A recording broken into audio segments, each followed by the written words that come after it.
السلام عليكم ورحمة الله.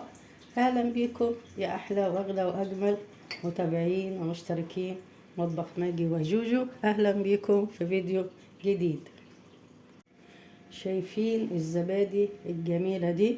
زبادي عملتها في الاير فراير. طريقة سهلة جدا، يعني يا ريت كنت عرفتها من زمان. بصراحة الطريقة دي سهلة جدا ومريحة وما بتاخدش وقت كتير برضه. تمام. شايفين ما شاء الله شكلها عامل ازاي، والزبادي كريمية وتحفة. شايفين قوام الزبادي عاملة زي الزبادي، تحفة. ندوقها. روعة ما شاء الله، تحفة. عاملة ازاي الزبادي، رائعة.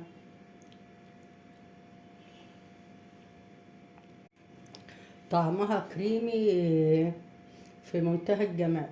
جربوها هتعجبكم ان شاء الله. وصفة تحفة وطعمها تحفتين. ودلوقتي قبل ما نقول على المقادير وطريقة التحضير، معكم مجدي عبد الرازق، مطبخ ماجي وجوجو، ويلا نبدأ. ودلوقتي يا أمارات هنقول مقادير الزبادي. احنا هنعمل الزبادي النهاردة في القلاية الهوائية. تمام. دول عندي 3 كوبايات لبن ويكون دافي. هنا 3 معالق زبادي، 3 معالق كبيرة زبادي. وعندي بقى الكوبايات اللي هحط فيها، وعندي هنا استرتش. تمام. واللبن يكون دافي، يا دوبك احط ايدي فيه كده، ايدي تتحمله. تمام. دلوقتي يا مرات انا جبت اللبن وهنزل هنا بالزبادي.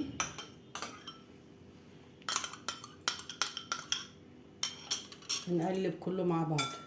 تمام. بحيث ان الخميره بتاعت الزبادي اللي حطيناها دي تدوب في اللبن كله. تمام.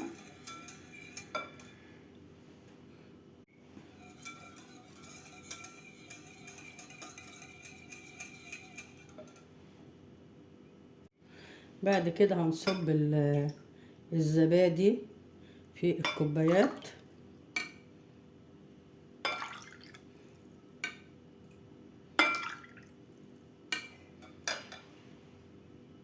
في الوقت ده انا شغلت القلاية الهوائية على حرارة 200 مدة 10 دقايق عشان تسخن، وهحط فيها الزبادي بعد ما تسخن. اوكي. نكمل بقى اللبن. نحط بقى بقية اللبن هنا او الزبادي في الكوبايات على بال القلاية ما تسخن.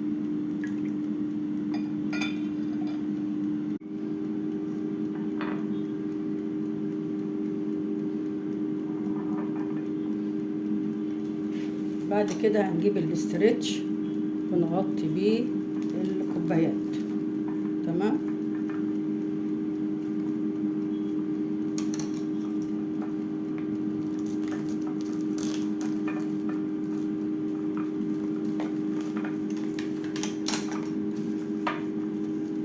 نحط الكوبايات بالشكل ده. ودي اخر كوباية عملناها بالاسترتش. هنستنى بقى اما القلاية تفصل، بعد كده نحط فيها ايه، كوبايات الزبادي. اوكي. طبعا الزبادي مفيد للسحور ومفيد في اي وقت. بصراحة الزبادي مفيد للمعدة وفي بكتيريا نافعة. هنحط الوقت هنا كوبايات الزبادي في الاير فراير بعد ما سخناها 10 دقايق وفصلت. طبعا انا هحطها في الاير فراير من غير ما اشغلها. اوكي. يعني هي تبقى سخنه كده، الكوبايات هتاخد السخونيه بتاعه الحله بتاعه الاير فراير. اوكي. ونشوفها بعد 3 ساعات ان شاء الله. كده حطينا الزبادي خلاص في الاير فراير زي ما قلت لكم، وهي مطفيه. تمام. مش بنشغلها. نحطها مده 3 ساعات، وبعد 3 ساعات نشوفها مع بعض ان شاء الله. والوقت يا مرات هنشوف الزبادي اخبارها ايه بعد بعد 4 ساعات تقريبا دلوقتي اهو.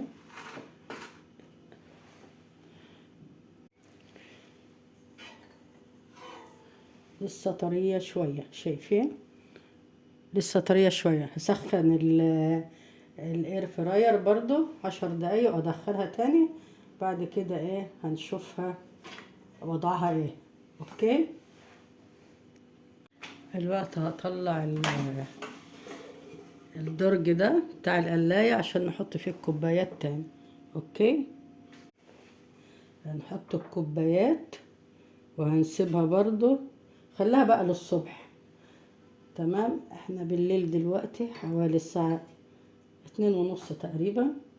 بخليها بقى ايه للصبح، والصبح ان شاء الله ايه نبقى نشوفها.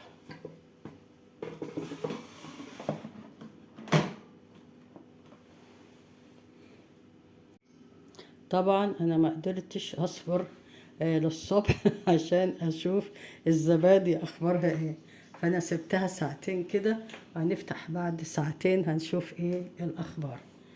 بسم الله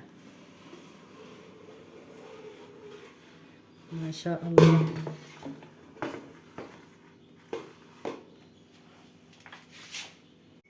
شوف الزبادي كده عملت ايه. بسم الله. جمدت اهي. شايفين ما شاء الله الزبادي جامده ازاي كده. اخدت ساعتين كمان، يعني اخدت اول مرة حوالي 3 ساعات ونص، وتاني مرة اخدت ساعتين. تمام. شايفين ما شاء الله الزبادي وجمالها في القلاية الهوائية. صريحة فكرة عبقرية، جربوها هتعجبكم ان شاء الله. وبعد ما طلعنا الزبادي من القلاية الهوائية يا أمارات، هنحطها بقى في التلاجة عشان تسقع. اوكي.